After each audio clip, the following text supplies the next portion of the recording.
All right. All right, guys, here we go. I guess we are broadcasting now, huh? I didn't get the little beep. All right, welcome back to TWiP. I am your host, Frederick Van Johnson. Joining me today for a special roundtable discussion on image storage and archiving for photographers are Mr. Don Komarechka, Mr. Doug Kaye, and Topher Martini. Hey, guys, how you doing? Patrick, it's great to be back. Yeah, it's good to have all three of you here. So we've got one, or actually we've got two newlyweds, or almost a newlywed. We got a newlywed, an almost married dude, and a dude that's been married for how many decades, Doug? 43 years. 43 Wow. years, 4 decades plus three. Yeah. Topher, you're the outlier, right? So you're not married. What's the deal there? You're about to jump the broom in a week or so, right? Absolutely. We're in the final 3 weeks, kind of coming in for landing, and it's been a great time. So we're really excited, and also recently departed from Lytro and doing my own creative projects. So it's going to be a good fall and a good new year. That's cool. Congratulations, pre-congratulations on the nuptials and all that. Thank you very much. I'm sure you will make a wonderful husband and father. You know, my fiance jokes she's a wife and photo assistant. She's the world's most amazing of both. So Yeah, there you go. There you go. Cool. Also, Mr. Don Komarechka, newlywed Don Komarechka, fresh off of the honeymoon adventure, right? Yeah, well, so the last time I was on the show, about a month ago, I was just about to get married, and it went perfect, and then we took off the next day to go to Bulgaria for a few weeks, which is Wow. my wife's home country and an amazing place to visit. We decided that we didn't want to relax on a beach, so we rented a car and we drove across the country. And there's so many beautiful things to see from the natural landscapes. There's like 3 or 4 different mountain ranges in that country, some beautiful caves, and just the culture and the architecture is so captivating to a photographer. I mean, from my point of view, it's just a beautiful experience, from the work side of things. But for the culture and just the experience, we had so much fun. Then I came home for one day, and then I left for 3 weeks to the Yukon wilderness. And so I came back from that 2 days ago, and it's just been a wild ride for this past month. I did some beautiful time lapse of the Northern Lights. Hiked around in some different areas, traveling with a group of hunters, and so it's interesting because it's a different paradigm for me. I kind of loosely follow the mantra of sort of leave only footprints and take only pictures when you're out taking landscape work and what have you. Sure. But when you're traveling with a group of hunters that are intent on shooting and killing animals, you have to kind of adjust the way that you flow because you're with these people and you have to be a part of that team as well as your own photographic work. And I could never, I don't own a gun, I could never shoot an animal or anything like that. So being a part of this different lifestyle and trying to tell that story while also kind of becoming a part of it was very interesting for me. And so That's photojournalism, man. That's photojournalism. yeah, being the impartial fly on the wall while not trying to be part of the story is a trick, right? It is. But when you have to drag a moose out of the woods and they need your muscle power to help it, you become a part of it, right? And so you can't abstract yourself from that as best as you would. Although the photographs tell a certain story, and from my perspective, being at least kind of coming into the edge of that, it allows me to tell that story journalistically from a completely different perspective. So I'm looking forward to digging through those photos and seeing what kind of stories I can come up with. Yeah, I'm looking forward to seeing that as well. Speaking of traveling in backwoods and exotic places, Mr. Doug Kaye is back on the show again. He made it. You made it off the surface of the moon there, right? Where were you? I spent 12 days with our good friend Martin Bailey in Iceland, pretending that I knew how to photograph landscapes, which is yet to be seen. But I got to tell you, I have never been so wet in my entire life. Really? And Don mentioned the aurora, and I was so keen on getting a shot of the aurora, and I was looking at the forecast for the magnetic fields and all this. I forgot one thing: clouds. Oh. If it's a cloudy sky, you're not going to see anything. And we had only one night that was clear, and there wasn't really an opportunity. But it's, this is the thing that you learn in landscape, which is the old phrase: if you want to photograph something beautiful, if you want a beautiful photograph, point your camera at something beautiful, and you have to go to pretty extreme places to get extreme pictures, and that would be Iceland. I don't know of a place on the planet that is probably as gorgeous and extreme as Iceland. It is spectacular. We had a good time.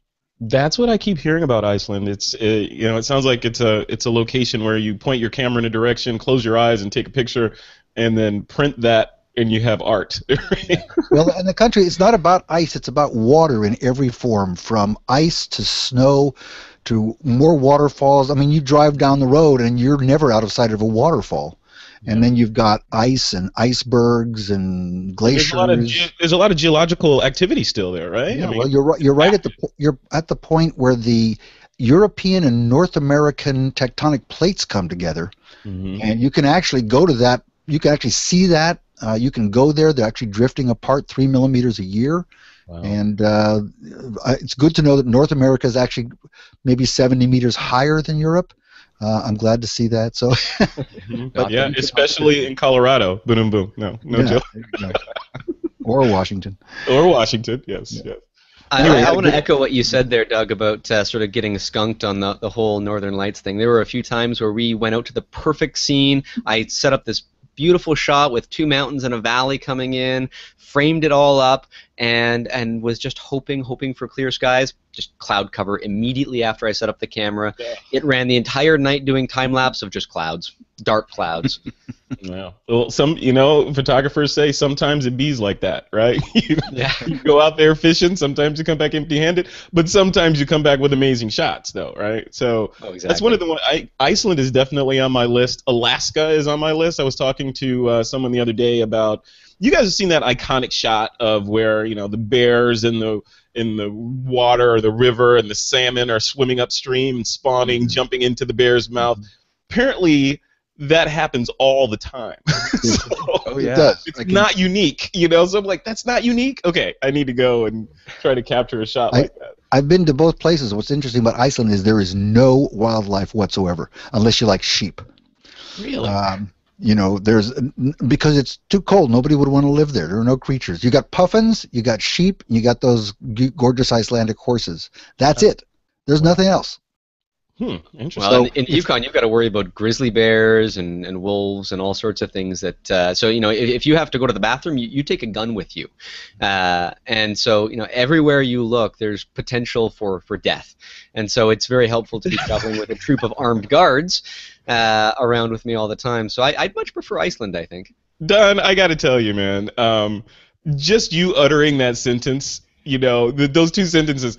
You have to take weapons to use the restroom, and everywhere you go, there's a potential for death. That does not sound like a loving, heart-filled honeymoon to me. I don't know. Well, no. See, on that trip with the group of hunters, I went on my own. Okay. My lovely wife stayed at home and kept things running here. But for all of that risk and that troublesome, I mean, there were some absolutely beautiful landscapes that I was able to capture. I'm just working on an editing shot of a Northern Lights image right now, and so this is one of hundreds in this time lapse that are all equally beautiful, and I'm having a really hard time picking which ones I want to go and sort of frame and work with. But computer generated. That's amazing. That's Ghostbusters. It's Ghostbuster style, and so I'm having a lot of fun with this, and it was really, really well worth any risks involved in that process. While we were up there, we heard of some people in that region of the world that sort of met their demise from some of the natural hazards in this region, and so it's sort of a wake up call. You really have to be cognizant of your scenario, your surroundings, and try to make these great images. And occasionally I'd run out in the middle of the night and switch the batteries on the camera because they'd only last a couple of hours in those temperatures, and to deal with that, well, I'm running out into the middle of the night. Do I need somebody with me with a gun handy in case there's a bear walking along the shorefront? And sometimes there is. Last year in the same place that we were at, the same group of hunters had to shoot a grizzly that was being a nuisance in the camp, and so you are ever aware of these issues, and you don't sleep well at night, but you take home great photos and you recover afterwards. Yeah, that's crazy. We could talk about that forever. That stuff's amazing. I mean, that we could talk about just the standpoint of you know, the photographer's sense of place, you know, taking yourself out of your normal surroundings and putting yourself someplace else kind of starts those creative juices bubbling, and you know, it kind of makes you enthusiastic about going out there and bearing the elements and doing all that crazy stuff and potentially getting eaten by a grizzly, because A, you don't know when you're going to get back to that place again, and B, you're there and you have your gear, and it's, you know, but where you're sitting at home, like I'm in the Bay Area, you're like, you know what, I could go to the Golden Gate Bridge and take a photo, but I'm not. It's going to be there tomorrow, you know, so you never go, right? So, cool.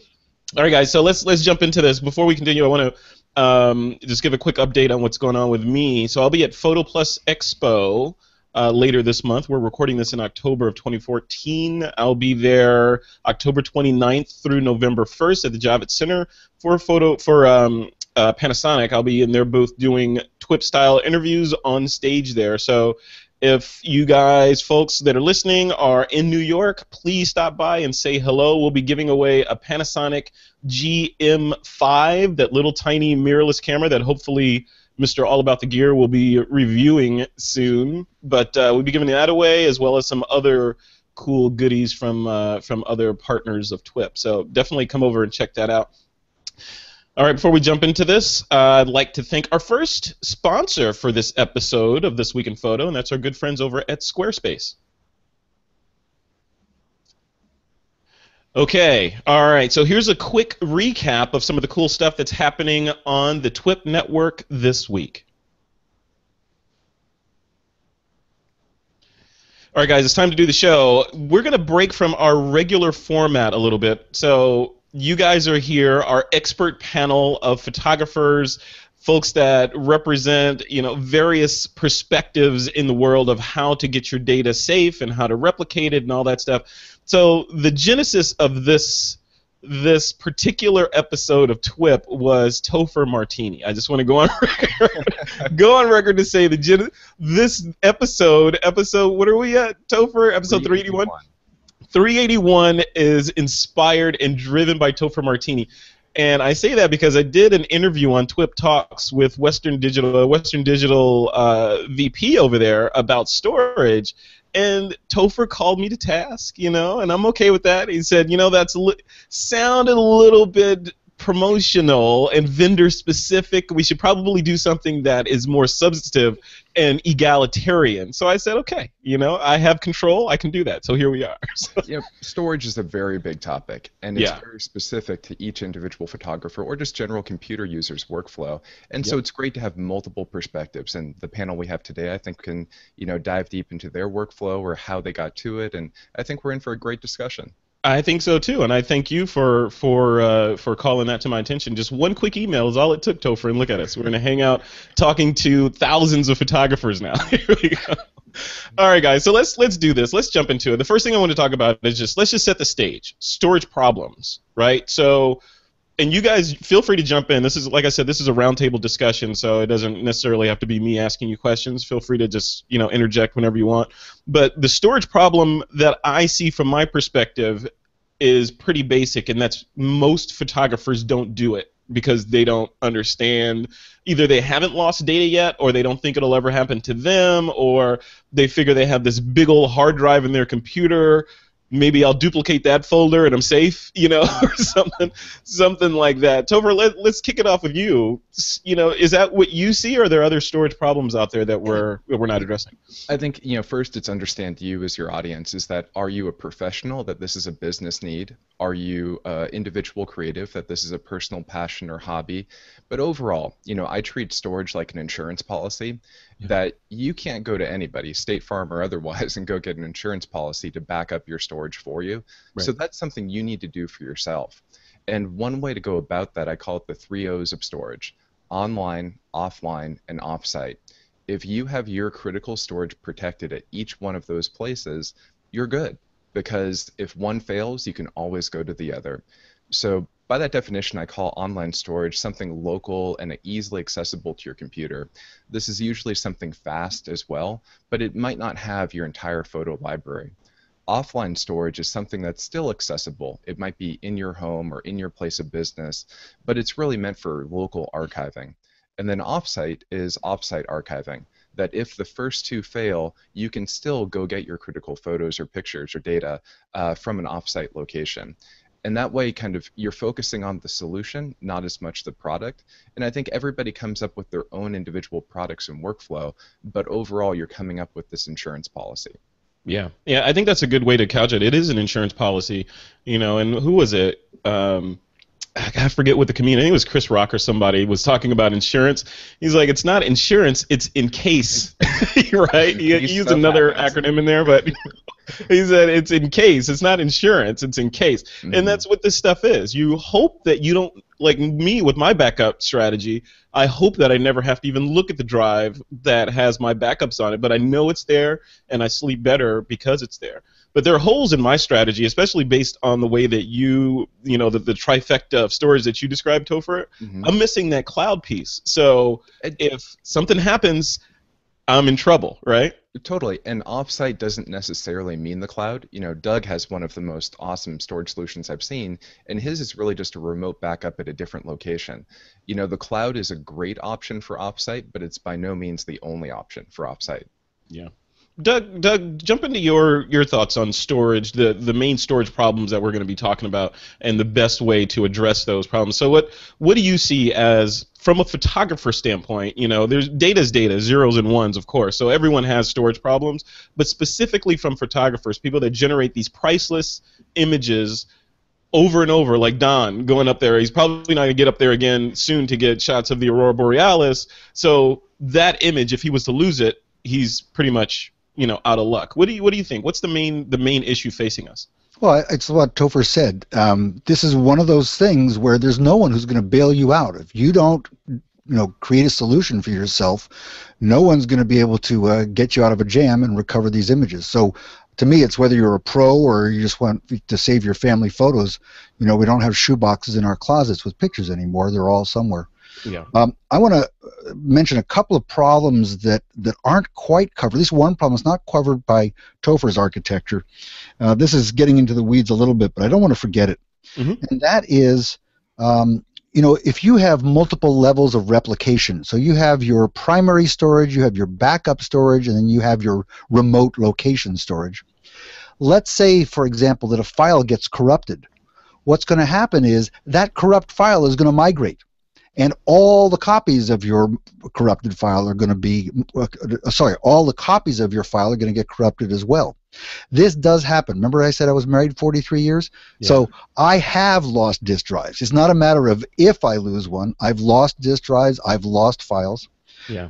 And another problem that is very common is we often delete our own files by mistake and need to get them back.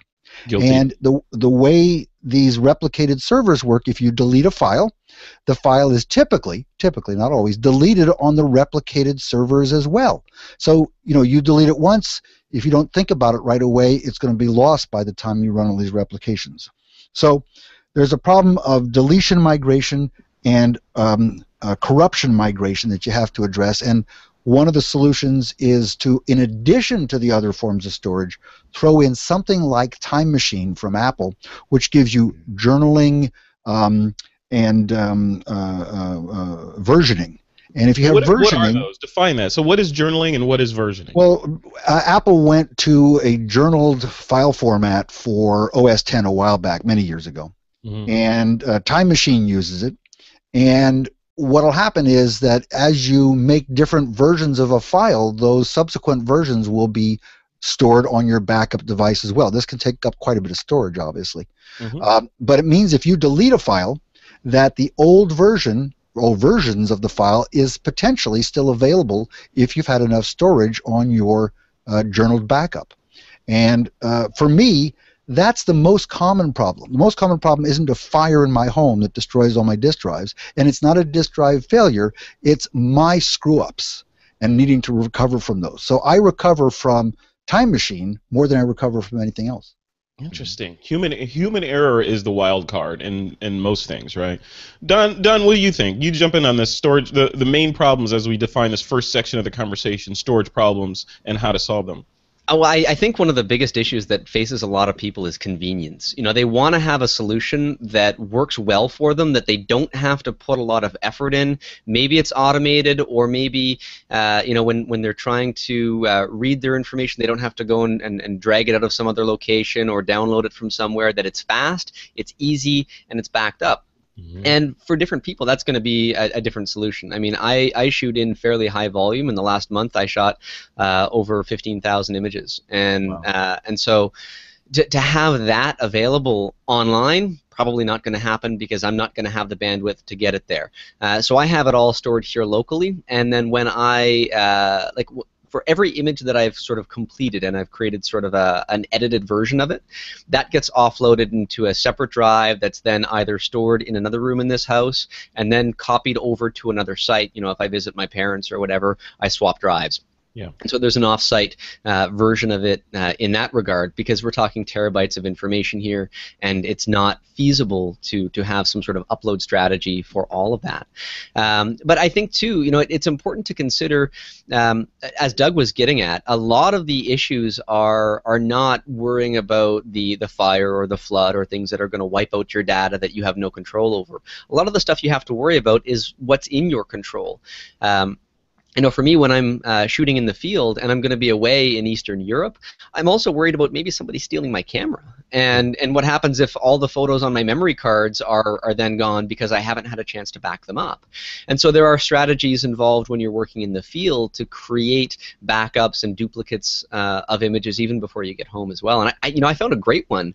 I talked about it last time when I was on TWiP. Is I had recently picked up the Microsoft the Surface Pro 3. Yeah. And I got the 512 gig version of this, and that is enough to back up all of my memory cards on the fly when I'm in the field and edit stuff as I go.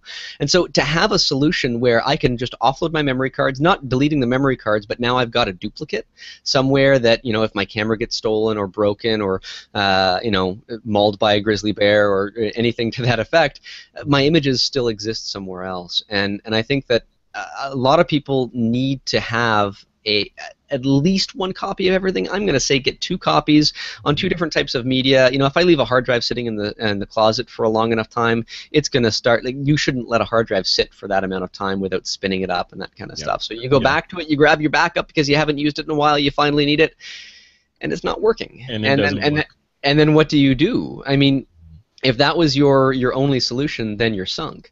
So you have to kind of have all of these multiple tiers, like Topher was suggesting, and I can't stress enough that there's no perfect solution here. You know, everybody's going to have a different workflow. On top of this, so the common denominator that I hear from all 3 of you guys is it sounds complex. You know, especially from the layperson.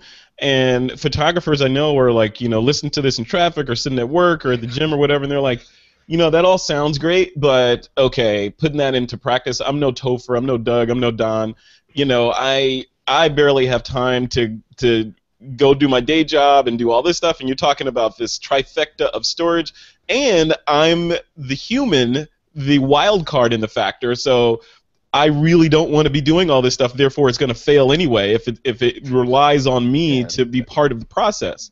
Topher, what do you think? Don brings up a great point too about automation, and the more times you have to interact with your storage or storage solution, the less likely you are to do it. And I think a lot of people get stuck in a rut of they, you know, get one storage product and implement it, but they don't have the total solution, so they spend a lot of time kind of re-implementing it or adding something on. And I think if you take the time to do the upfront investment, very similar to like what Doug's doing, everything should just be running. The only thing you should need to do is, because all storage is perishable, that hard drives, SSDs, they eventually will fail, that all you should have to do is replace the drive. But once you get the workflow down, you don't really need to make that time investment anymore. And I see more and more that business professionals are reaching out to someone like a storage consultant, someone who comes into your business and sets you up, and then you're off to the races and running. And I think trying to figure out how that can translate to the individual creative market is really one of the big storage problems for the industry. You know, it's definitely a need that photographers want, and no single product can solve it. So I think we're in an interesting part both in the technology and the photography industry. Well, let's talk about that. Don brought up, you know, the returning to your storage closet to plug in that old drive and having it not work. I've got notes on my little cheat sheet here. You guys remember, and this is a segue into the hardware part of the discussion. So you guys remember zip disks? You remember Bernoulli drives? Yeah. You remember SideQuest drives? None of those work anymore, right? Or do they? I used to have all my images on paper tape. Or paper tape, So, I thought you were going to say, I used to chisel mine up. So, that said, I mean, if you back then, you would have thought, Bernoulli's going to be around forever. iOmega. Remember those guys? iOmega and their Bernoulli drives are going to be around forever. They're perfect. I got a library of all my images or my design projects on Bernoulli drives or SideQuest drives.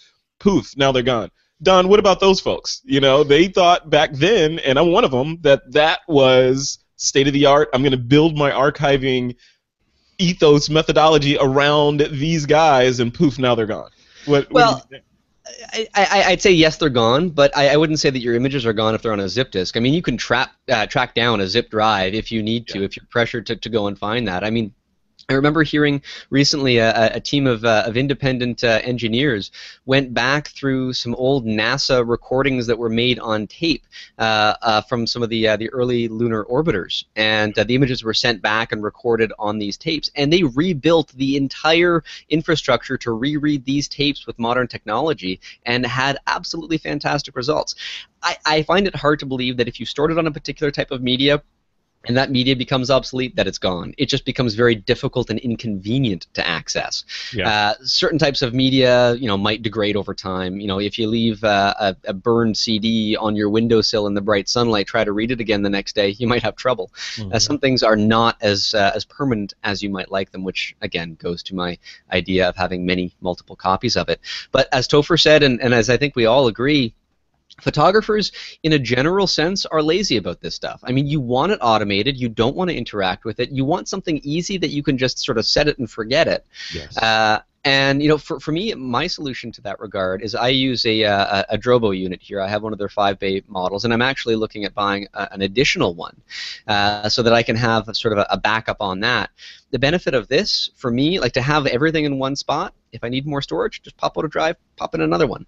If a drive dies, pop it out, pop in another one. It makes it easy. And there's a lot of other solutions similar to Drobo that do very similar things. And that's a big market, and they're targeting photographers primarily and other creatives that are dealing with high-volume media. Ease of use, I think, is that key. And to find one solution, we've agreed we're not going to find it. But depending on what you're after, this works for me, and then I take all my finished images and I load them off somewhere else. My raw files stay in this one spot that has some redundancies. If the house burns down, I might lose anything that I haven't gotten to edit yet, and so there is a risk in that. But it's a risk that I've been taking, and I shouldn't be. That's why I need another backup. Yeah. So a novel idea that I had thought of a while ago is, we've got some neighbors nearby, and our Wi-Fi signals intersect. What's to stop me from bringing over, some homemade cookies to my neighbor and saying, hey, can you let me stick this little box in your basement somewhere, and then have stuff backed up off-site, but relatively nearby if I need it in case I get robbed or something. There's all sorts of creative ideas that you can come up with based on your own scenario. But I even forget what question you asked me, Frederick. I'm rambling. Yeah, no, it was just about, and I want to transit over Doug too, because Doug, the question was about taking, that closet full of old stuff, your Bernoullis, your SideQuests, and all that. How do you safeguard? And admittedly, the positioning of the question was a little constructed, right? Because there's then and now, and there's the time in between. So it's an iterative process. As companies go away and new technologies show up, you move your data. So it's not oh crap, iOmega's gone. What do I do with my data? It's now 2014. You're not that person. So Doug, I wanted to hear from you, from your standpoint. You've been doing this for a while. You used to 43 years. You've been married, and you've seen the trajectory of data moving from format to format, and now finally ending up on SSD drives, and who knows what's next, right? So how did you do that migration? How did it happen over time? Well, what you're describing is the difference between offline storage and online storage. Offline storage says it's on media that's stuck in a closet. Yeah. Online means it's alive and active. So if I have 8 terabytes of remote storage that I'm backing up to every night, if I need new technology, I'm going to simply migrate those bits to that new technology. That storage will always be using what is essentially state-of-the-art media, and that's the solution to that. So, the thing is, if you back stuff up to CDs or iOmega zip drives or something like that, then yes, you suffer this media aging, both in terms of technology and lifespan of the media itself. But if it's online, then you're going to be able to keep it up to date as technology changes. Yeah, and when you say online, you mean online and accessible, not necessarily online in the cloud. Right? Correct. Right. And I think that there are a couple of things that are worth discussing separately, perhaps, Frederick, and that is, one is, what are the solutions for offline storage? Sorry, not offline, remote storage. How do you store data remotely? Because there are many ways to do that. Yeah. And the other questions are really to understand some of the issues around redundancy. I think there's a lot of misunderstanding about the strengths and weaknesses of redundancy. I'll let you, decide how you want to go around the room here with that. But I think those are two separate questions that we should address. Okay. All right. We'll dive into that after the break. I wanted to leave this on this last piece. I wanted to jump into Topher again. So we talked about hardware. We talked about the problem. On the software side of things, or the format side of things, Adobe, creative monolith Adobe understood that there's this issue between image formats, especially when it applies to photographers, right? So they created this concept of DNG, the digital negative format, which essentially is a wrapper around your raw data that is open sourced, that any camera manufacturer or software vendor can write and read to, right? So thereby, hopefully, the idea is you have a raw file made by camera or manufacturer A that goes away 10 years from now. You have that DNG file which survives and stuff can still read. Is that a viable way to kind of safeguard on the software side of things? It can be for some people, but it definitely is not for everyone. DNG, think of it like a layered approach, that the first layer is the basic decoding of a raw file, and then you continue to go up to the next layer, might be more advanced features, and the top layer is what they call proprietary decoding. Companies like Canon, Nikon, Lytro, others, all have things that are proprietary to them that they can't open source, and so DNG was a great option to make that decoding universal, and to also encapsulate the original raw file inside the DNG. So they did kind of future-proof it. The downside is, if you encapsulate that raw file inside the DNG, as megapixels continue to increase, what was a 50 megabyte file is now a 100 megabyte file, because it's two files in one. Right. So if you have the storage to guarantee and future-proof against that, that's a great option. But I tend to do two separate files, keep the original file whole, and then move to DNG as well. DNG works great in the Adobe ecosystem, but because third parties implement DNGs in subtle and different ways, it's not a universal standard there either. Yeah. Doug, I want to take this to you from putting on your all about the gear hat, right? So in working with all these different cameras, a lot of them have been mirrorless cameras over the last couple of episodes, only because that's where the innovation seems to be happening mostly. But when I think of the DNG format, I know, and you correct me if I'm wrong, with these mirrorless cameras, a lot of the magic that they do, it's a tight marriage between the lens and the sensor and the camera body, and the software within the camera can correct for deficiencies that are in the lens inherently, so you as the end user never see that this lens is screwed up on this area, because it corrects it every time it gets into the processor or the sensor. How does something like that play into the world of DNG, right? So if it's a DNG, if you take that image, you convert it to a DNG format, now it's kind of universal, and do those special bit of data that allows your image to be automatically software corrected. Does all that go away, and now you end up with a distorted image, or what? Well, in terms of the traditional types of sensors, I don't think you're going to have a problem with that, because they map reasonably well from their not proprietary format, but from their native format to DNG. There are certainly cameras, I would guess, Topher, the Lytro probably can't be converted to DNG. Am I correct? It's a light field image, correct? Yes, it's a light field image, and that's something that I doubt the people at Adobe didn't take into consideration when they created the DNG format. They did not have a time machine, Doug. Yeah, same with the Foveon sensor. I don't think you can make can't take a Sigma image from a Foveon sensor and put it into DNG as well. Correct. Personally, I've stopped using DNG. It's, as Topher said, it's not smaller, and I don't have a feeling that Adobe has published it. It's a somewhat open standard. Leica uses DNG as their native format, but I'm happier keeping it now in the original raw file format. Yeah. Sony, Nikon, Canon. I don't think that these formats are any riskier than putting them into DNG. Yeah. Yeah. Don, do you have anything to add to that? By the way, Okay. it also, with a 36 megapixel sensor or something like that, you spend a lot of time converting to DNG, and I'm not sure that's worthwhile. Yeah. Yeah, and I want to echo that sentiment as well, Doug. When I first started into all of this, I thought DNG would be a great solution for future proofing. I mean, this is what the conversation is about, is to make sure that you can recover and read your images, say 10, 20 years from now.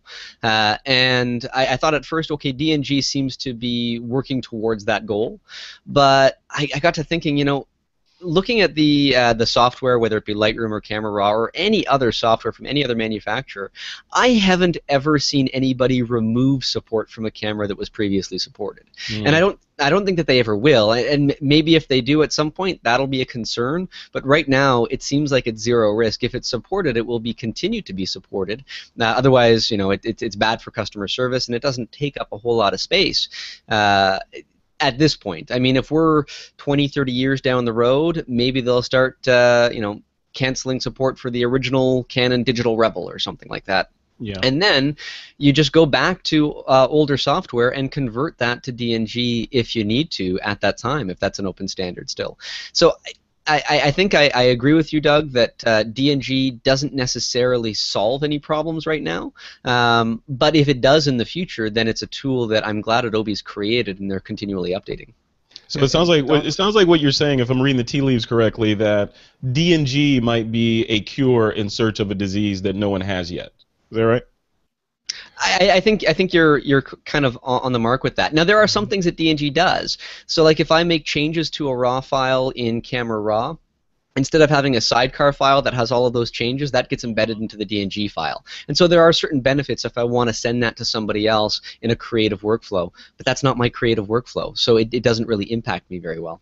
Yeah, I'm making someone from Adobe on at some point to deep dive into DNG and what they're doing there, so just so that we're not glossing over it. Topher, were you going to say something? So Don makes a great point too about DNG is kind of an additional failure recovery option. We're talking about storage here, that you have your first storage, second storage, third storage, etc. That I think most people work with whatever your native raw decoding is, whether it be proprietary software or otherwise. But if a camera comes no longer supported, or if it's too new and not supported yet by your application, DNG is a great failure recovery option there. Yeah. Love it. I remember, actually, that's a good point. When I first bought, I think it was my 5D Mark II at the time, Adobe hadn't yet updated Lightroom and that software, but there was a beta version of the DNG converter. So for a short period of time, in order to edit my images properly, I converted them all to DNG so that they would be compatible with the software that I was using, because the software hadn't yet come up to that newer specification. And so, yeah, there are a few isolated cases where, it's going to be useful. If you run out and buy a camera on day one, you're probably not going to have software support. But recording this, there is a release candidate of the newest DNG converter out there, and so all the latest cameras are supported in that. Even if it's not supported in Lightroom, there's your solution. So there are some isolated cases where it could be handy. And some photographers are going the opposite direction. They're saying, you know what, this raw stuff was a fad, and I'm shooting everything in JPEG. Right. What do you guys say to that? I mean, that's a way to future-proof, right? So JPEGs presumably aren't going away anytime soon. Topher, should people just say, you know what, RAW is over, I'm just going to shoot JPEG fine? You know, if you're a snapshot photographer, absolutely great. If you want to make money with your images or preserve that opportunity, I mean, everything we're talking about here is preserving, backup, archiving. Yeah. JPEG is the absolute opposite end of that. It's you don't care about any of that. So that's a great option there. And Yeah. quickly, sorry to segue back just to what Dom was talking about. Yeah, go for it. You know, one other thing is, you know, we're all kind of the elephant in the room is Apple Aperture is going away, and the version of Photos that's coming up. For all the new cameras that will be coming out, you can convert those to DNG and at least continue to use them in Aperture, even if they never update the software. So Right. I think it's a way you can future-proof that way as well. But to your comment about JPEG, it's, you know, you get what you pay for. And if because you're keeping such limited information from the original image, it leaves you no versatility to do future edits in the future. And it's scary, right? Like Don, for example, you were up there shooting like the Northern Light shot you just showed. If you had shot that in JPEG, it probably still would have looked stunning and amazing, but you have far less data, right, to play around with, and you're not going back there anytime soon. So why not capture everything? Right? And I like to push pixels. You know, I like to try and get the most I can out of an image, especially in a shot like that. You're trying to set the camera for one exposure, knowing that the northern lights might get brighter and darker over that time. And so I know in post-processing I can boost up those shadows and I can drag down those highlights far more than a JPEG would let me. Now, when I'm running a camera on a time lapse all night, I need big memory cards. I've got like a 256 gig compact flash card here, and those don't come that cheap. But memory is getting cheaper and storage is getting cheaper every single day. I would rather have more information than less, and I know most photographers will agree with me. If you are the kind of person that wants to get in there and really push things to their limits. If you're just like, I've done a couple of event photography shoots where I've been a hired photographer working for somebody else, and they request that the image be submitted in JPEG format, and so I oblige. And just because of their volume and their workflow, there's no editing going on. These are just going up online to a service, and the conversion from RAW to JPEG at that point would be a hindrance. So again, there are certain workflows for everybody, but for the kind of person that wants to make a beautiful fine art print, you want to have the greatest color depth. You want to be able to play around with your shadows as much as you can, especially recovering highlights depending on what your exposure is going to be set to, and RAW formats allow you to do that. They take up maybe twice as much storage, or maybe even more if you're converting them to DNG, but you know, for all of the images that I had taken, I could have taken 5,000 more on this last trip, and I wouldn't have run out of space. So you just prepare yourself for it, and that's the workflow you have. Doug, you have anything to add to that? What do you think? Topher and Don are absolutely right. The thing to remember is that JPEG is like MP3. It's a final format. It's not intended to be decoded, tweaked, and re-encoded. Yeah. JPEG is something you go to when you're done. For example, a RAW file doesn't have a color space yet. There's no sRGB, Adobe RGB, ProPhoto.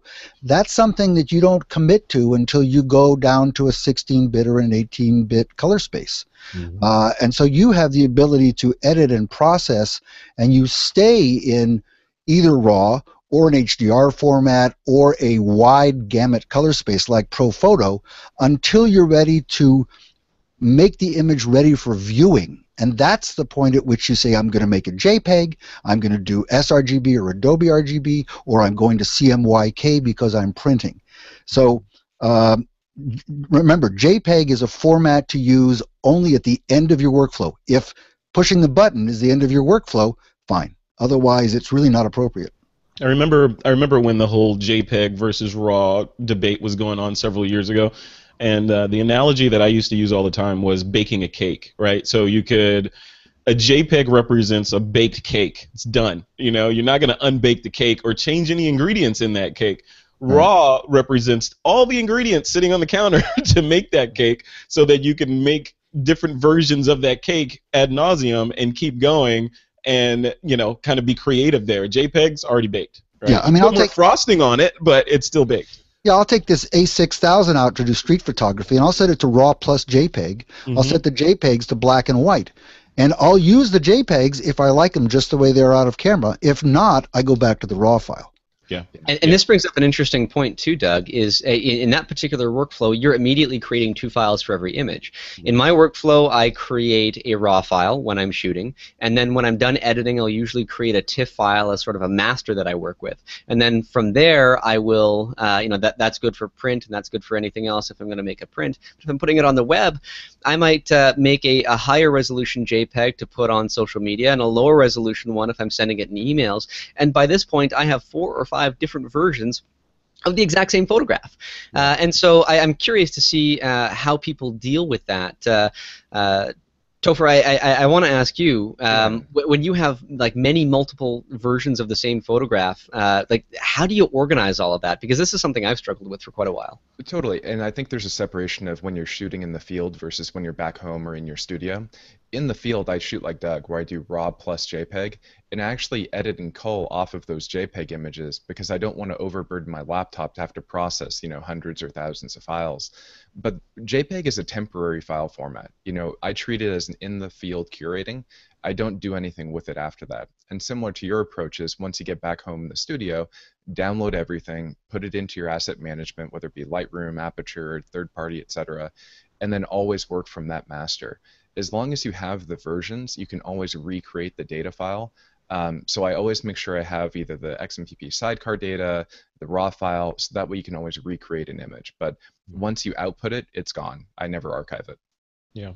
I'd add on to another workflow would be, or a workflow usage would be mobile, right? So when I shoot, especially when I was in Paris a couple of months ago, I was shooting RAW plus JPEG. And I was shooting JPEG specifically because I was transferring those JPEGs over to my phone or my tablet. But I also wanted the RAW file for later tweaking and fine tuning. But immediately on the street there, I wanted the JPEG. Can't transfer, to my knowledge, at least not quickly, a RAW file over to your phone, tweak it, and send it out to Instagram or Facebook or whatever. So the JPEG sidecar was specifically for social sharing, whereas the backup of all the raw data is still on the card. And like Don was saying, storage is relatively cheap comparatively, so you're not really losing anything by doing that. You're only gaining stuff, right? It's 2 independent workflows. You have your in-the-field workflow, and all drains should flow to the ocean. No matter what you're doing in the field, eventually you want your raw file and all the ability to output wherever you want. I agree completely. All right, guys, before we continue with this next segment, I want to thank our next sponsor for this episode of This Week in Photo, and that's our friends over at, where are they? FreshBooks, freshbooks.com. Okay, guys, let's jump into this next segment. This one is critical, right? And Topher, I believe you brought this up initially, and Doug, you touched on it as well, and probably you too, Don. We were talking about the whole idea of that trifecta, and one piece or one leg in that tripod, if you will, is cloud, right? And which is essentially servers that live someplace else other than on site. So there's a number of ways to do that, right? We've got Dropbox, we've got brute force FTP, we've got Google Drive, we've got Box.net. I mean, it goes on and on and on. All these guys are vying for our data to put it in the cloud. And then, there's services like CrashPlan. It goes on and on and on. So, Doug, I want to start with you on this. So, looking at these cloud services and photographers saying, okay, I hear you guys. I need to have a cloud-based workflow.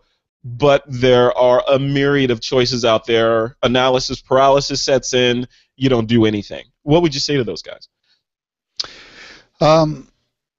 With regard to the cloud, I think if you are not a photographer who shoots a lot, I think if you have, let's say, less than a terabyte of images that you need to store, some of the online services might be very good for you. Using there are 3 kinds of situations out there. You've got some cloud services that will accept a hard drive to sort of prime the pump with your initial stuff. You can mail it to them, right? What's that? You can ship it to them. You can mail them a drive. There are some that will do the same on the reverse. If you need to recover, they'll burn a drive for it to you and ship to you. If you're going to upload a terabyte of data, depending on your speed and the speed of the service, you're probably looking at a couple of months of real time that it takes to upload a terabyte. at least 6 or 7 weeks. So you need to think about that. Now, if you're shooting like I think all 3 of us, or all 4 of us are, we're talking about multiple terabytes. And I don't really think that at this point with internet connectivity that the cloud services are really up to that. And I want all of my stuff to be offline. Yeah. Or online, depending on how you describe that. Right. So that's why I developed a different solution. I tested a lot of the services myself. I'm also concerned about the viability of some of those companies. What happens if they lose my files? Exactly. And what happens if they go out of business? Yeah. So there are no guarantees. Amazon Web Services has been very reliable for me for a lot of other types of projects, but it's not cheap when you get around to it. So we'll put a link in the show notes to the blog post I did on the TWiP blog, where I went into quite a bit of detail on my current solution, which is a remote backup. I don't know if you want me to go into any of that or not. We can wait. Yeah, go ahead. Right. Yeah, that's what this episode's about. This will be good for the other guys too who can respond to this. For offsite backup, I used to have a rotating set of USB drives, and at the end of every month, I would make 2 copies of everything in my Lightroom catalog. One copy would go to a storage locker a couple of miles away. The other copy I'd keep here because of the problem I described where I tend to delete things by accident, okay? And there were 2 problems with that. One, it was sort of a pain in the ass to do this every month. And the other is I could potentially be a month out of date. So if the fire happens and I lose everything, I could have 30 days of images lost. So I decided to investigate opportunities. I studied some of the online services, gave up on them for a variety of reasons that people could read about in the blog post. But I ended up creating a server that I have a local backup server, and I have an exact mirror of that, a replica server that actually I put at a friend's house. And it's sitting in the friend's house, and these 2 servers replicate all the time. Every once in a while, I check to make sure that the replication is running. I do something very important, which I test recovery. If you have backup services, you must be sure that you can, in fact, recover an image. Yeah. And this thing just keeps chugging. I'm at most 24 hours out of date. So the only thing that's at risk is my last 24 hours of images. So it's a real good solution. It's not for the faint of heart, although there are companies like Western Digital that are making this easier and easier depending on how much storage you have. Yeah. I'm curious, Doug. You say that you've got the server set up and it's replicating from another server. There's software that's making this happen. What software are you using? Well, the actual software, underlying software, is the Linux rsync command, rsync utility. Oh, now you're getting really geeky on us. Yeah, right? the boxes. You lost me at Linux. Yeah, I ended up using boxes that are made by a company named Synology after doing quite a bit of research. And I've had some problems with Drobo, and I don't think Drobo even does remote replication at this point. I don't think so. Yeah, so I'm real happy with the Synology boxes, but I'm only about 3 months into it. But so far, they've done everything I've wanted to do, and they've been very secure, and everything's working quite well. Well, Topher, I want to flip it over to you too. So you're an ex-Appler, right? So as I am, Apple, with the advent of the next operating system, Yosemite's coming out really, really soon, and we've got iOS 8. One of the features in there is what's it called, Topher? The iCloud Drive or whatever that is. iCloud Drive, yeah. Yeah, iCloud Drive, which presumably should make it simple for a lot of this data storage type stuff to happen, or is it for us? Is it for photographers? Well, I think Doug brought up a great point. That's the size of the data that you're storing remotely. iCloud Drive is great until you hit your limit. So there's 2 important limits with online backup: the data you're actually backing up and the bandwidth it takes to get it there.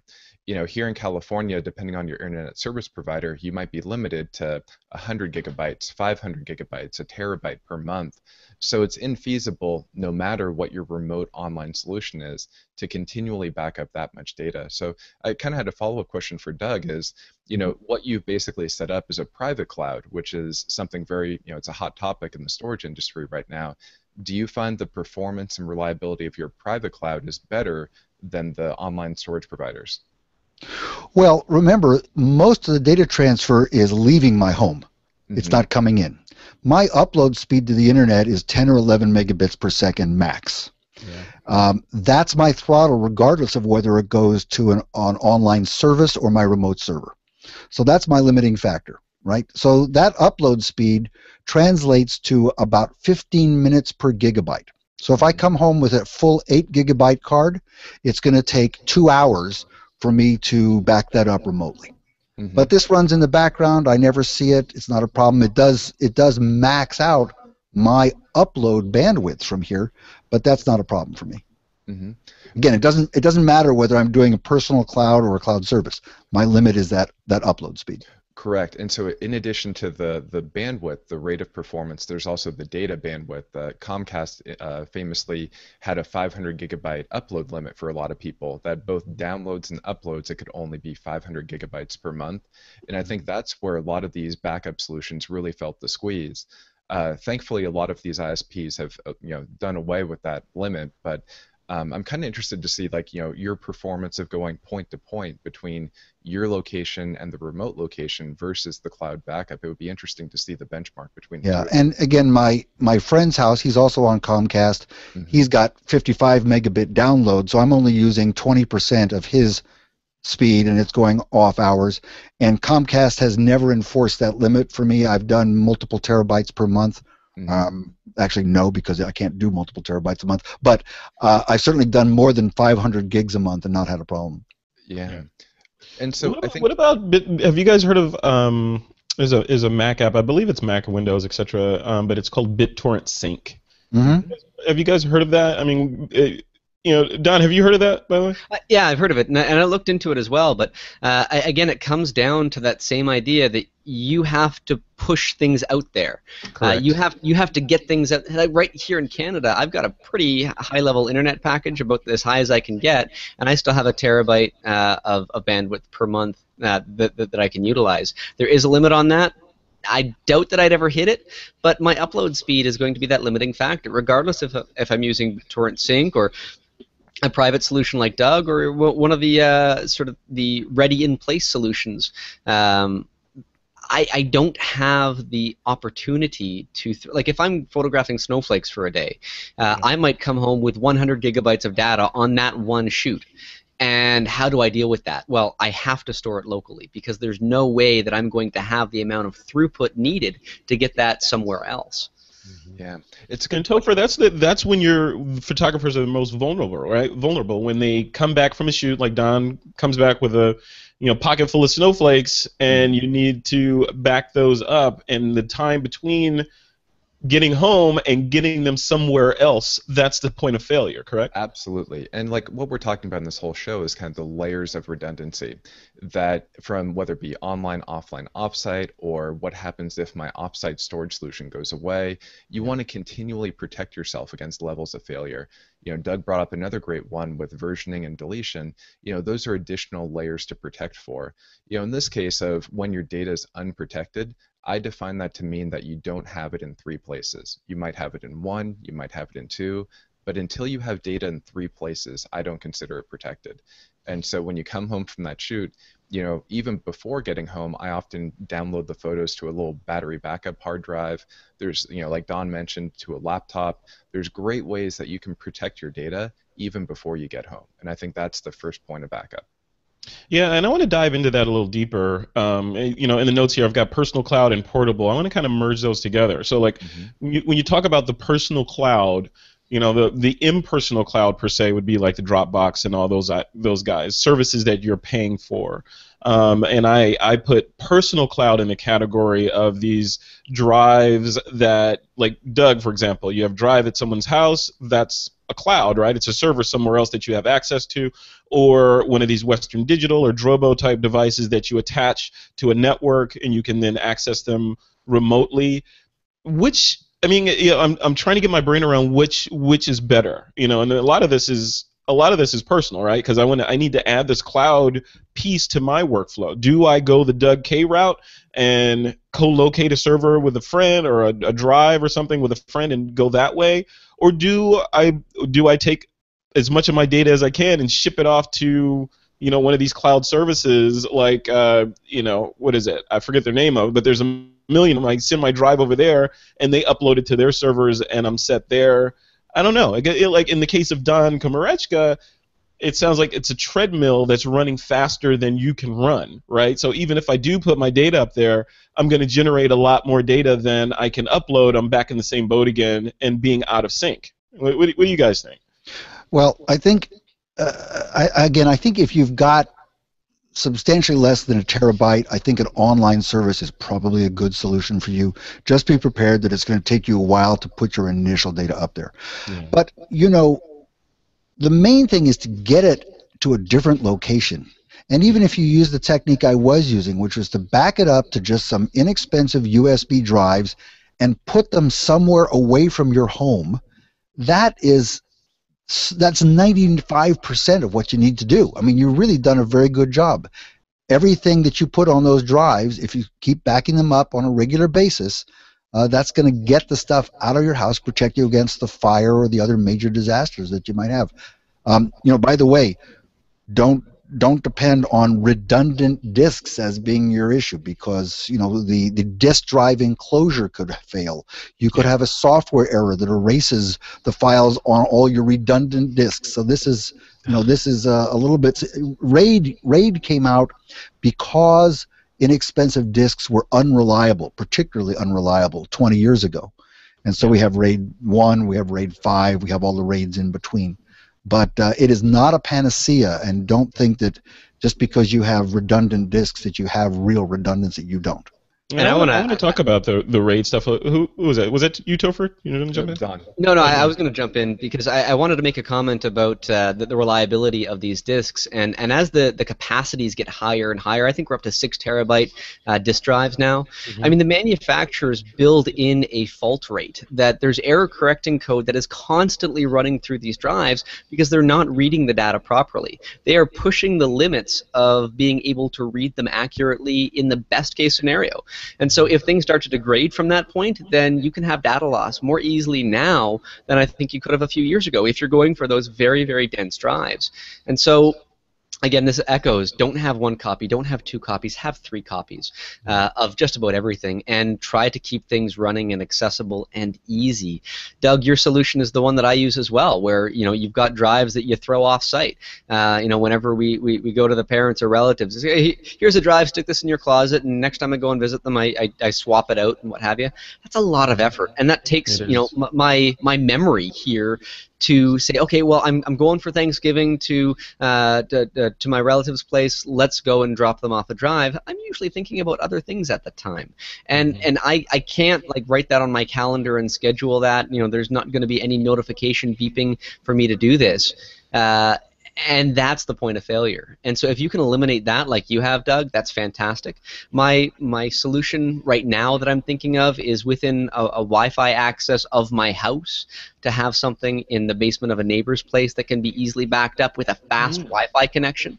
And that might work for me, but everybody's going to be different. So I just wanted to chime in about the failure rates of these drives, and don't depend on a drive being what it says it should be. And I want to dive into that. After the break, I want to talk about specifically what RAID is and what it was designed for and all that stuff. Before we do that, I want to talk about portable, though.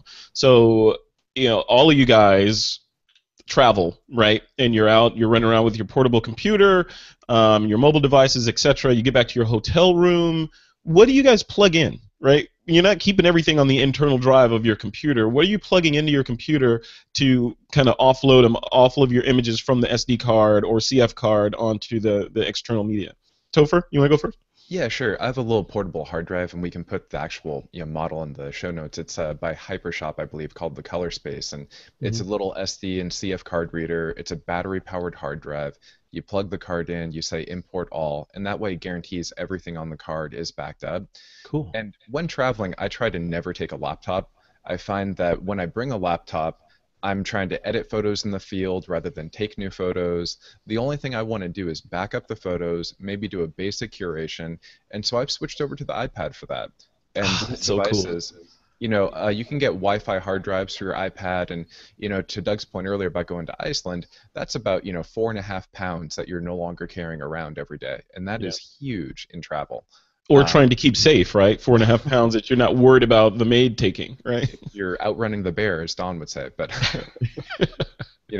But I think, those are the types of solutions that you can't guarantee on internet connectivity when traveling. So some of these remote solutions like offsite backup, I only use at home. I never rely on them on the road. Yeah, I love that. I'm almost there, Topher, to the point where I feel okay. I mean, I have a MacBook Air, so it's not that heavy. So I'm almost to the point where I don't need to, I can be Topher and just take the Mac or the iPad with me. And as a nod back to the original kind of the Western Digital presentation here, they have a great product that fits that need of this Wi-Fi hard drive that you can access to multiple devices. And a product does not make a solution, and so it's important to know that you need additional solutions to flesh that out. Topher, do you see a day when you will leave the iPad at home and just use your iPhone Plus, 6 Plus? So if you've held the 6 Plus, it's an iPad. It's an iPad Nano. So I think that a 7-inch tablet is kind of the sweet spot, because when you're doing multi-touch gestures and curating photos, that makes sense. Doing it all on your phone, probably too much. When you talk about like data redundancy, if you're doing everything off of your phone and then your phone dies, you're done. So having an iPhone and an iPad or a smartphone and tablet is a good backup solution too. Redundancy. Don Komarechka, what about you? Portable solutions. You're out there outrunning bears, assuming you successfully, you're faster than the slowest guy in the pack, and you make it back to your room. What hard drives do you use to export your stuff onto? Well, as I mentioned earlier, I've just taken a liking to the Surface Pro 3 because I don't, like, when I'm out in the field like that, I don't see myself shooting more than the capacity of storage on that particular device. And so that becomes my in-the-field backup when I've got that with me. It's smaller than a laptop and lighter, and it can fit in my bag. Doesn't add a lot of weight to the equation. Now, if I want to get in there and do some editing, I can, although I rarely do. Well, when I was up there, there was no internet, there was no connection of any kind whatsoever except for an emergency satellite phone. So, I mean, you're sort of in an isolated environment at that time. But I like to have a second copy with me. I use big memory cards. Like I've got 256 and 128 gigabyte memory cards so that they stay in the camera. And I'm never worried about having memory cards juggling around in a camera bag or in my pockets and getting lost, because, again, that's a point of human failure where I might lose something, and I want to mitigate that as much as possible. My camera is held very close to me at all times when I'm doing that kind of traveling for theft reasons and what have you, and it's camouflaged when it's in its bag and that kind of thing. So if the camera gets stolen, at least I have a backup somewhere else, but the images stay in the camera, they stay somewhere else, there's no extra cards or any other devices floating anywhere else, just to keep things as concise and simple for me. And again, it's the simplicity that has to be the deciding factor here.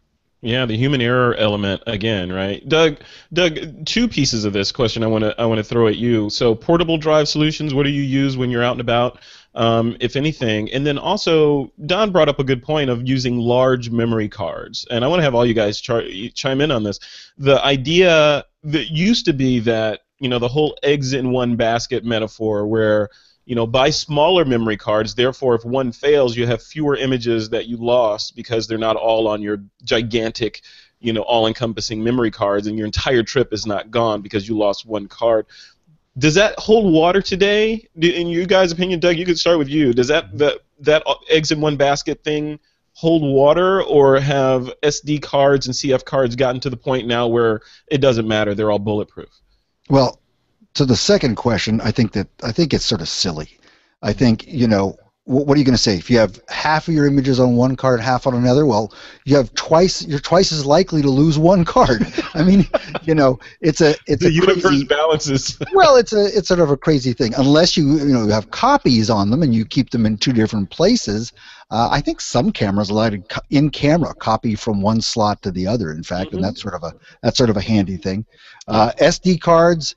Which now all my cameras have, because I've pretty much, except for one Nikon, I've gotten rid of cameras that use CF cards. So those are tiny little things. It's easy to lose an SD card. So if you take it out of your camera, you got to be careful with that thing. Ironically or not, I use the exact same thing that Topher uses. That's it, actually. This is a Hyperdrive Color Space UDMA. It's really an old model. This one has, I think, 320 gigs in it.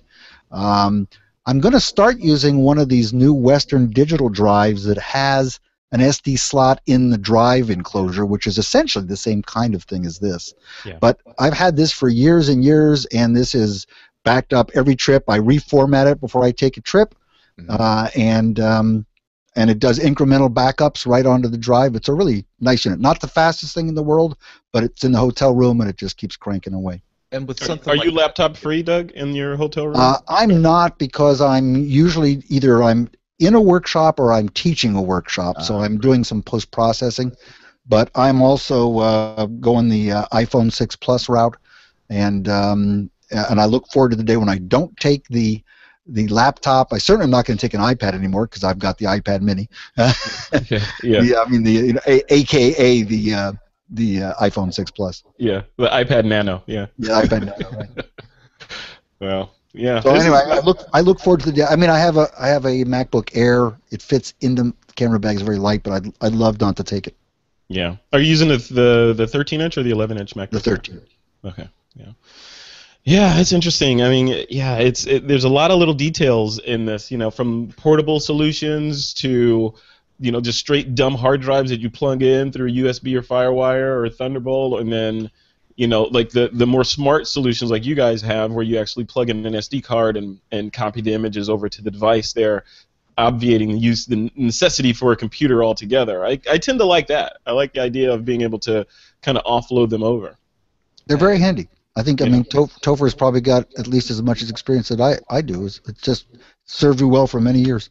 Yeah, and you can actually replace the hard drive in that on the go. So if it's really critical, I keep a stack of hard drives in a travel case and then just open it up at night, replace the hard drive, and go from there.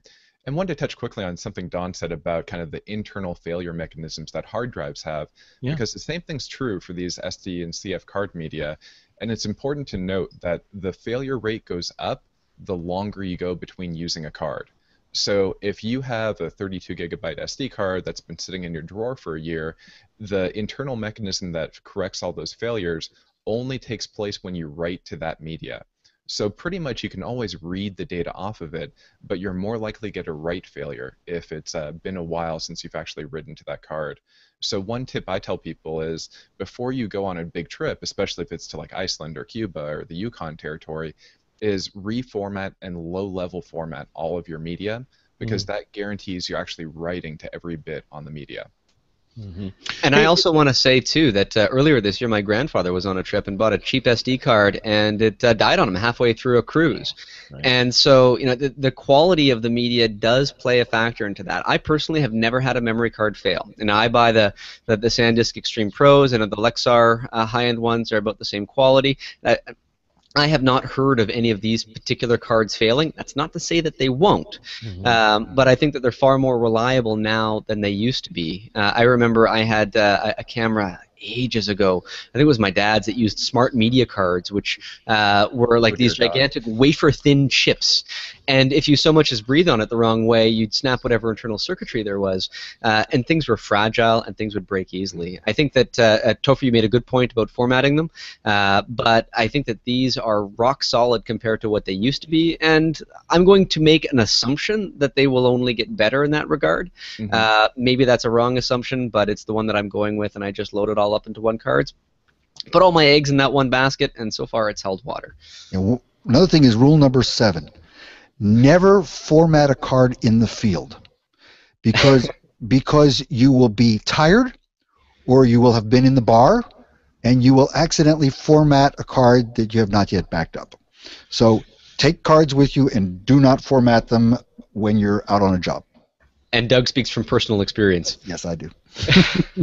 Now, guys, my video looks like it's frozen. I'm not sure what's going on here, but we'll continue with me looking pensive like that, if you can see me. One last thing on this last topic here, or on this particular topic here, and that's, you guys remember in the old days the idea of the hard drives becoming fragmented over time. In other words, the data, when you guys know how data gets written to hard drive is not written in a linear format. The head writes to wherever it has some free space, and over time you end up with this big mosaic of pieces of files that live all over the place. The idea of defragmentation was it would essentially put everything back together to make it easier for the hard drive to seek and find any particular bit of information. Topher, I want to throw it back at you and just say, is that still a factor these days on the user side, or is that all taken care of on the back end by software these days? You know, it's kind of an old world problem that absolutely did impact performance back in the day, and it still does to some degree today, but only for single drive solutions. Like if you have a spinning hard drive inside your laptop, then it can still be a factor. But especially with solid state media, there's a term called write amplification, which is they move the bits all around depending on how you use the media anyway. So it's old world except for the case of a single hard drive that you're using. Okay. Got it. Okay. You guys you have anything to add to that? This the whole defragmentation thing? If you've got a drive array, just to come to the other side of it, if you have an array of drives that has say 4 or 5 or even fewer drives, 2 drives, it's going to be likely reading information off of multiple drives at the same time anyhow, and so you're going to have some sort of complexity that software is handling behind the scenes that's obfuscated from you that just happens like magic, and there's really no involvement that you can do unless your particular hardware configuration has a utility you can run to clean things up, but it's going to be proprietary to that particular solution. Got it. Got it. All right, guys, let's take a quick pause and thank our last or another sponsor for this episode of This Week in Photo, and that's our friends over at Sticky Albums. All right, guys, let's close this off. This has been a fantastic discussion. We still have to do the picks of the week real quick, but I want to close it off just with some thoughts from you guys, starting with you, Don, on just the internals. So we started with a discussion a little bit about disk defragmentation and fragmentation, but I wanted to talk about RAID that Doug brought up and what that is for folks that, they shy away from that when they see that acronym. What is it? And then I want to talk about the pluses and minuses of SD or SSD drives versus the spinning hard drives that we see. So, Don, let's start with you. So RAID technology, what is it? Well, it's an old technology, but I mean it's still in use today, and it's improved quite a bit. But there's a few different flavors of it. It all involves taking multiple hard drives together and making them serve one purpose. So, RAID 0 would allow 2 drives to be read simultaneously and have the data not mirrored across them, but spread out across them so that you can read and write faster. But if any one drive in that array fails, the entire array is dead. RAID 1 would be a mirroring solution where you would have 2 drives equally mirrored, one on top of each other. So if one drives, the other one is still good to go, and you're golden, and you can repair that array. There are more complicated arrays that will use multiple drives and will have parity drives so that if one drive in the array fails, you can replace it and recover information that way. And then there's proprietary solutions even further than that, like Drobo would use, where you can just throw in any old drives and it finds a way to mash them together. The problem with this is you can't just plug a RAID array into a computer and have it work. There's usually some level of proprietary software or a controller that maintains all of this, and that's another point of failure. If your Drobo array fails, well, you might be, scratching your head to try and find a solution to that because now you have no way to read any of those drives separately. The same can be said for any RAID controller. If the controller dies, the data that's being accessed through that is now inaccessible. So that particular component would need to be replaced. But it allows you to have, hard drives right now reach up to 6 terabytes in size if you go for like the highest level. But you can have an array of those drives appear in your operating system as one drive. So that makes it very easy for me to have all of my raw files in one place. If I have 20 terabytes worth of raw data, I'm not quite there yet, but I only have them in one spot. They're not spread out across multiple locations where I have to juggle, okay, well, which drive did I store this year's images on, and try and figure that out in my head. It allows me to have it all concise in one spot, and there is some level of redundancy and backup in that solution as well. Not to say that that should be depended on.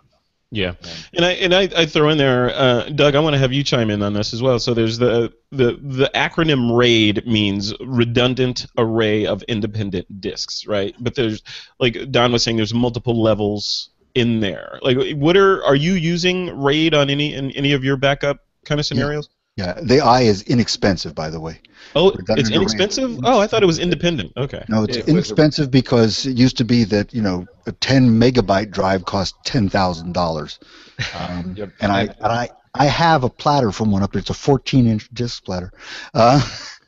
But yes, I do, and I do not follow the conventional wisdom. And I think I've put a lot of logic into this, and I've been doing disk arrays for 30 years or so. I use RAID 0 on everything here. Well, not everything. Most of my systems, because I want the performance, and that's because a single drive or a mirrored drive cannot keep up with Thunderbolt speeds. So you need to go to RAID 0 to get disk drives that can be combined to be able to take full advantage of Thunderbolt. I also don't think it's, disk drives will fail, but so will complete disk subsystems. Mm-hmm. And so you don't have to have redundancy. If you have two sets of drives that are backing up one another, or the secondary is backing up the primary, you don't really need to have redundancy within the first one, because if you have mirrored disks or RAID 5 disks, you could still have a failure, as Don mentioned. So I go for two totally separate systems that are replicated from one another, and within each one of those, it's pedal to the metal for performance. Love it, love it. Okay, so RAID 0, but redundancy, hardware redundancy instead of software. RAID 0, but two completely separate systems. Got it. Topher, what about you? What do you gravitate towards? Well, so on the acronym, actually, both you guys are right. When RAID was originally invented, it was redundant array of inexpensive disks. But as those RAID arrays themselves cost tens of thousands of dollars, the marketing teams use the term independent instead. See, it's the gray hair. Win. Johnson wins, baby. And to Don's point and Doug's point as well, that if you think about all these different numbers configurations, you can distill it down to RAID 0, striping, and RAID 1, mirroring. And think about it like a pendulum, that on RAID 0, it's pure performance, no redundancy whatsoever. We joke in backup that 0 stands for how much data you'll be able to recover if something goes wrong. And then on the other side is RAID 1, mirroring, which is pure redundancy, no additional performance. So all of these other RAID flavors of 5, 6, 3, RAID N is what Drobo calls their RAID solution, is somewhere in between those two. And so when evaluating your solution, you want to think, do I want a drive that's more about performance or one that's about redundancy? And finding the right RAID flavor that works for you there. Yeah, I want to mention one thing. I also use RAID 5 for Time Machine. Mm-hmm. What is RAID 5? Okay, RAID 5 is essentially N-1. So you use one drive up for your parity drive, if you will, your CRC drive. So if I have 3 4-terabyte drives, instead of having 12 terabytes total, I only have 8 terabytes of usable. But I can survive the failure of any one drive. Okay. RAID 5 is not a particularly fast system, but it's a pretty good way to get large amounts of storage for things like Time Machine. And that's kind of the way Drobos work, right? Because I have on the Drobos, I can tick a box that say, they automatically can survive one disk in the array failing, but if I tick a box, I can have it upgrade to dual drive redundancy, so 2 drives can full. Of course, my storage goes down. Right. Just to be clear here too, though, RAID is actually a standardized algorithm, and the way Drobo does things is distinctly different. Yeah. You get the feature of either single disk or dual disk redundancy, but they go about it in an entirely different way.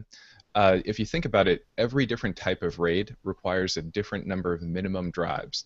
So in RAID 0 and RAID 1, they require 2 drives to make a RAID set. I'm a child of the 80s, so think you're making Voltron here, that you need 2 pieces to come together in order to make that RAID set. With RAID 5, like Doug's talking about, and there's also a RAID flavor called RAID 3, but no one uses it anymore, you need 3 drives so that you're distributing the parity or this redundancy data across all the drives. The dual disk redundancy in Drobo or also RAID 6 requires 4 drives because you're using 2 drives worth of redundancy. So it's not like you can have 2 drives and get RAID 5 magically. You need to have the minimum number of drives on your computer. Now, Topher, I want to jump in and ask. It's going to be kind of geeky, but I remember on a motherboard I had ages ago, it had a system called RAID 0+1, which would mirror the data across the drives for writing to it, but it would read it from each drive at the same time to double the performance, but still have the redundancy. Does that still exist? So everybody implemented that kind of differently. Was it 2 drives or 4 drives that you were using? It was 2 drives. It was 2 drives. Okay. So you can implement RAID in a lot of different places. On Mac OS X, you can actually implement it purely in software, so no additional hardware. So if you had a whole bunch of USB drives. In that type of what we call a motherboard RAID, it's like on a PC motherboard, it's implemented in the firmware of that controller. Typically, they either call them 0+1 or 1+0, striping over mirroring or mirroring over striping. It was kind of a hack to begin with. They would basically segment up the physical disk into multiple smaller disks and then create a RAID set off of that. So it was all marketing stuff. All right. Well, there's your propeller hat segment right there. This whole show is propeller hats. All right, guys, let's close it off with just SSD versus spinning hard drive comparison. Don, I'm going to keep it on you for this. So, the SSD, and this is my perspective, SSD is awesome, super fast, somewhat limited in terms of capacity, super expensive. Spinning drives, failure rate higher, cheaper, heavier, bigger, represents old news technology. Am I accurate? I think that you are to some degree. The SSDs are quickly replacing hard drives in a lot of ways because the capacities are going up so fast. I mean, I built my computer here about a year and a half ago, and I spent a lot of money on a 1 terabyte SSD. Now that same 1 terabyte SSD is less than half the price that I paid for it. And so that technology is evolving very, very quickly. As the process technology to make these transistors smaller and smaller, they can pack even more into a drive even more cheaply. So, and the performance in almost every case is going to be far faster on an SSD versus a traditional hard drive. But if you're looking for just pure bulk storage, a traditional hard drive is going to have the best bang for your buck. And everybody that's looking to store terabytes worth of photographs, they're not going to be doing it on SSDs at this time. That might change in 5 years because the price to performance ratio is always in flux. And as hard drives continue to improve, we've got 6 terabytes now. Maybe in a couple of years we'll have 8, but SSDs are going to catch up to that. And I think there will be a breaking point where that switches. Yeah, Doug, what do you think? When photographers are looking for either external drives or buying a new computer, and they have the option of SSD or the spinning cheaper hard drive in there, which should they go with? Well, I think Don's right. SSD is a little bit expensive to use for backup, but you put it as your primary storage. I have, in fact, an enclosure here with a pair of SSD drives and a Thunderbolt connection, which is waiting for Apple to announce the new iMac in 2 days so I can use it because my iMac doesn't have Thunderbolt. But, for your primary storage, for your working storage, for your cache, SSD is, boy, as a working photographer, it's well worth the money because it's a screamer in terms of performance. Yeah. Topher, do you have any closing thoughts on that? Yeah, I think it comes down to price, performance, and capacity, that depending on what your need is. Like if it's travel photography, I'd go with an SSD because there's no spinning parts, you're not needing the big capacity. But, to Don and Doug's point, if you need terabytes and terabytes, that's going to be thousands of dollars with SSD. Yeah. So it's cost prohibitive. Well, the other pieces that I wonder, and Topher, I want to have you address this as well, is that I've read that SSDs have a limited number of read writes per drive. So and I don't know if that carries over into the spinning drives as well, but specifically or particularly on SSDs, it's not infinite. What do you think? So I'll spin up the propeller head and tell me when to stop at any point. But with SSDs, just like any storage, there's a term called MTBF, mean time before failure, and every piece of storage will fail eventually. Depending on the type of SSD technology, you'll hear buzzwords like SLC and MLC, which has to do with the actual technology. There's a number of times that you can read and write to that particular media. Just like with a spinning hard drive, you can't read and write to it indefinitely.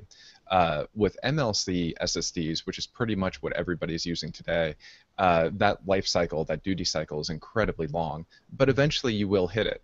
if you're using this for a RAID array, you're going to hit it much faster than what you're using in your camera. So absolutely, the life cycle of both an SSD and a hard drive is an important calculation. And what are we looking at in terms of windows on that? Because if that life cycle, if I hit that failure window in 5 years, I don't care because I'll have replaced the drive with some other hardware by then. But if it's 5 months or even a year, then it becomes a factor. Absolutely, and one of the biggest things I tell people when they're buying storage is look at the warranty. That no drive should fail within the warranty window for any reason, SSD, hard drive, etc. And finding a drive that has a 2-year warranty versus a 1-year warranty is a great way to protect your investment. I send drives off all the time that fail prematurely. There's no way that a storage company can guarantee that this drive will work indefinitely. So having a good warranty is an important consideration. So look at the warranty duration and also look at the MTBF number, the mean time between failure number, and base your decision on that, right? I mean, nobody will sell you a storage product that will die within a year or two of typical use. So I think, they quote, 10 years, 20-year shelf life, but there's really no way to guarantee that. Yeah.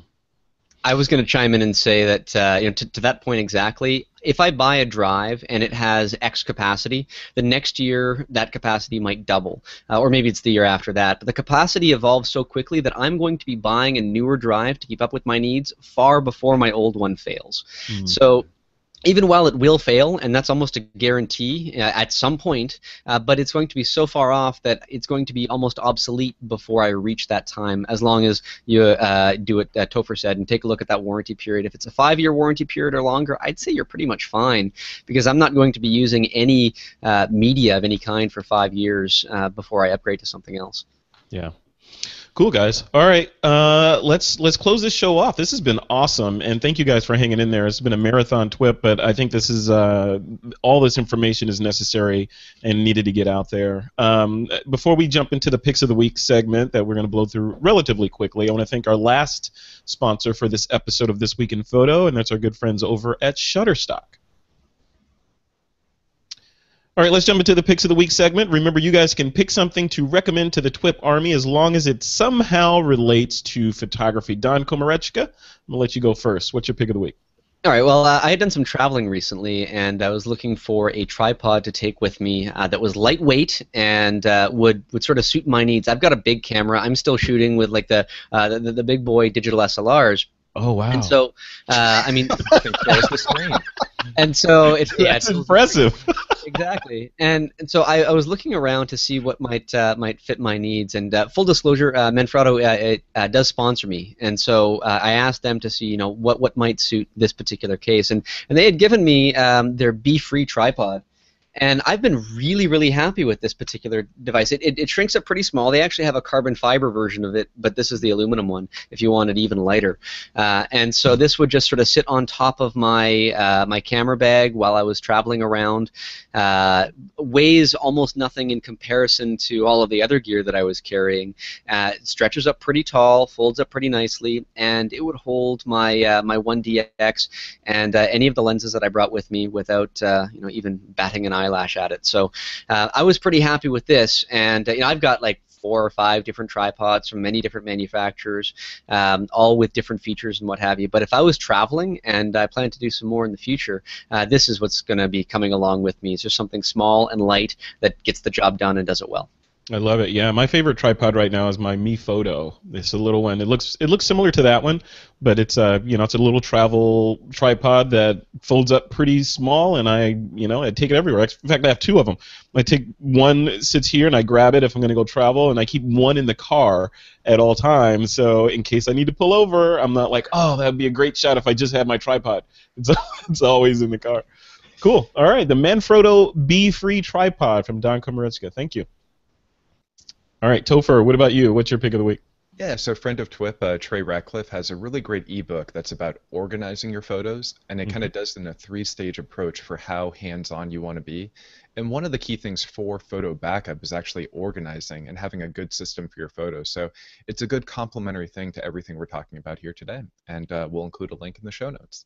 I love it. Stuck in Customs, yes. Trey and Stuck in Customs and the Arcanum and all those guys are friends of This Week in Photo.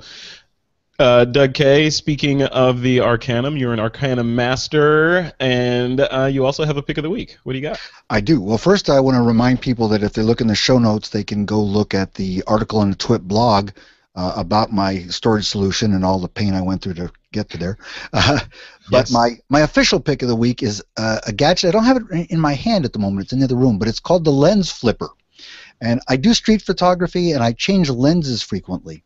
And this is an ingenious thing, which is it's on a strap you can wear around your neck, and it has 2 lens mounts on it. So you can have your second lens on this thing. You can take a lens off your camera, put it on the mount on the lens flipper, and then take the other lens and put it on your camera. And so rather than having to juggle 2 lenses at once and drop one, you have a way to do that. It costs $89, $89.95. You can get it for the Sony A mount, E mount, Nikon, or Canon, and it's just a cool little gadget. Very cool. 89. That is a problem that I've had in the past, and I've my lovely wife is always the person that juggles the lenses for me when we're traveling together, and I bet it annoys her, but she is a very faithful assistant and willing to help. But with this, that's worth its weight in gold. Yeah, it's pretty cool, and I'm hoping someday they'll do one with 3 heads, because I often will have 3 primes with me. I love it. I love it. Cool. Perfect. All good tips. Good picks. Cool. Mine is a little geeky. It's not that expensive, and I got to tell you, it is the new object of my desire. It just came in a couple days ago. I bought this thing off Amazon. You know, the evil Amazon Prime got me with the one-click purchasing. So I got this thing. It's the Fujifilm Instax. I wish you guys could see me. My video's for some reason gone. I was going to demonstrate how it works, but I'll do that in a separate video.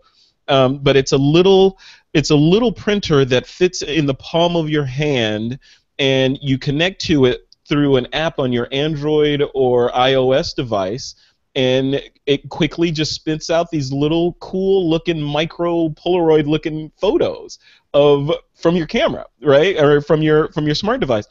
So back to our earlier discussion, one of the reasons I got this was, it's cool just to make these little prints and hand out to people, which I plan on doing in New York when we're there for Photo Plus. But I was thinking, this is, being able to take my Panasonic GH4, put my nice little portrait lens on there, take photos, RAW plus JPEG.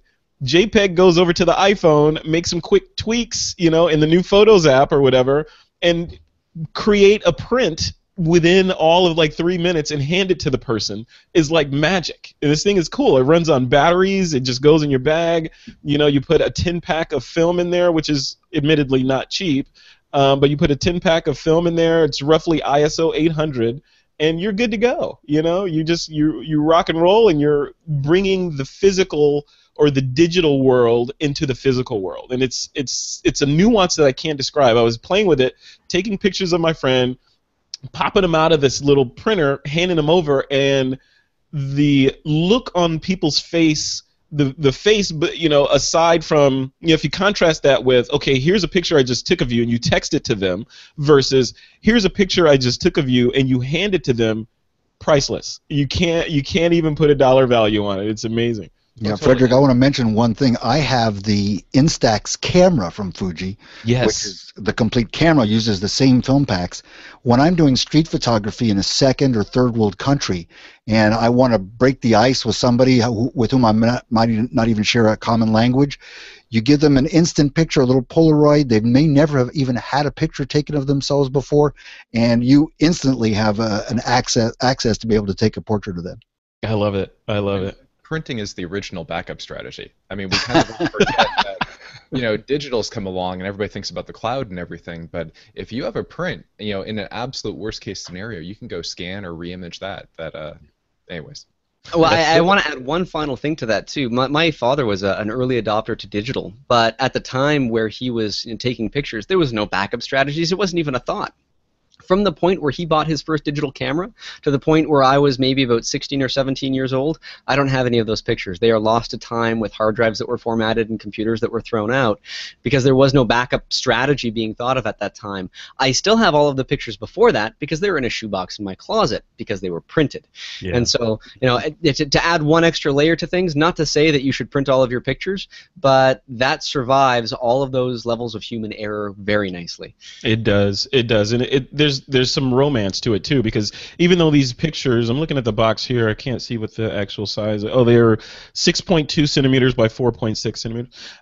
But they're, on my refrigerator right now, there's a growing matrix of these little photos that for some reason are much cooler sitting on my refrigerator than in the camera roll on my phone, and will be enjoyed by many more people, even though in their native digital format, they could be seen by millions of people if I wanted them to, but only a select few will see the ones that are stuck to my refrigerator, and there's some romance to that too. It's kind of a nuance I can't put my finger on that, but I'm digging it, and I think I'm stuck on the Instax kind of bandwagon here, because this Share, it's called the Share SP1, is my gateway drug. I think I'll be getting that camera, Doug, because that looks pretty cool too. I don't know.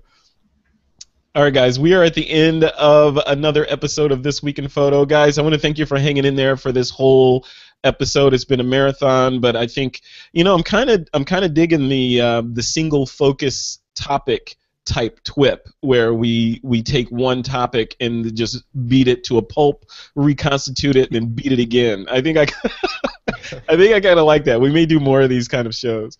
So, Don, where would you like people to go to check out your stuff and connect with you online?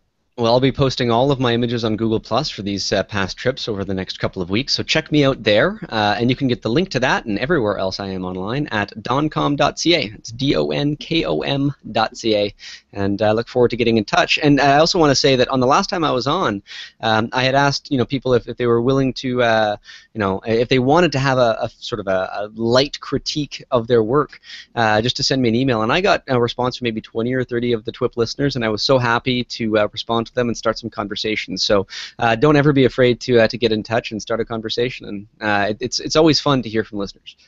Excellent, excellent. And I'd also like to add to that you are joining the TWiP family as one of our co-hosts, right alongside Mr. Doug Kaye there, doing a show. You want to give us a glimpse into what that show is going to be about, Doug? Well, we're still hammering out the details, Frederick, but it's going to be it's more of a technical approach, and it's going to be kind of the idea of distilling things down from taking one topic at a time, looking partly at the science and the technology behind how you make an image, how we physically perceive photographs, and sort of getting right under the hood from a technical and almost a philosophical and psychological perspective as to how photography comes together. So it's going to be a really fun show that we're putting up. Love it. I'm looking at you as the Canadian photography-based Neil deGrasse Tyson. No, don't put me up on that pedestal, but I do appreciate it.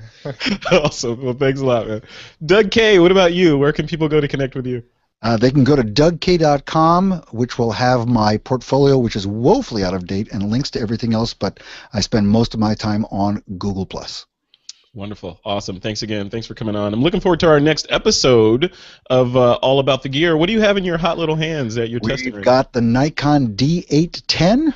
Ooh. And it's going to be Nikon month because we're going to follow that with the D750. Love it. Good. Finally. Yes. Yeah. Too much mirrorless, man. We need some mirrors in this show. I got to get out the wrist brace. And the back brace? Well, this weekend I'm shooting the Blue Angels with a D4S and a 200 to 400 millimeter zoom, so I'm going to start doing push-ups. Awesome. Where are the Blue Angels? San Francisco. Yeah. Is it Fleet Week again? It's Fleet Week. Starts. They arrive today and they perform. They rehearse Friday and they perform Saturday, Sunday. I'm on it. I'm all over it. Cool. Maybe I'll do some little Fujifilm Instax shots of the Blue.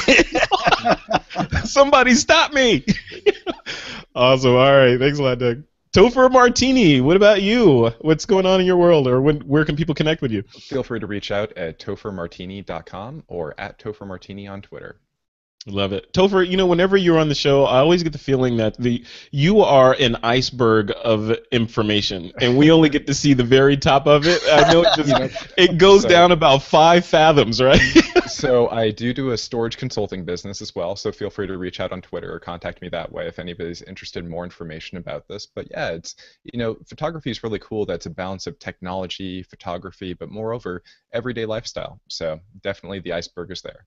I love it. I didn't know you had a storage consulting business. So reiterate that. So if people want help with all the stuff that we just kind of confused them with, you will help them kind of straighten out the spaghetti? Yeah, so one of the things I've done for friends and turned it into kind of a small business is people need help with the initial setup of like what to go buy or how to put it all together. And once it's done, they're pretty much off and running. And it ends up being, kind of probably about 10 hours worth of work. And I negotiate things different ways. But this whole topic of storage is really complex. As a photographer, you just want to focus on taking images, and so it's a little hobby thing I've started up, but feel free to reach out on Twitter or email. I love it. Thank you for doing that. That is a much needed service, as we've uncovered in this episode of TWiP. So cool. Well, all you guys, thank you for coming on. It's been a pleasure and very educational. And to the listeners, be sure to visit our website at thisweekinphoto.com to learn more about storage. Doug Kaye penned an awesome, very comprehensive post on backup strategies for photographers that echoes a lot of the stuff that we talked about in this audio version. So head over to the show and just you'll be able to find that relatively simple. Just search for backup strategies or look under posts by Doug Kaye and you'll find it. And with that, guys, you know what? It's time to take that lens cap off.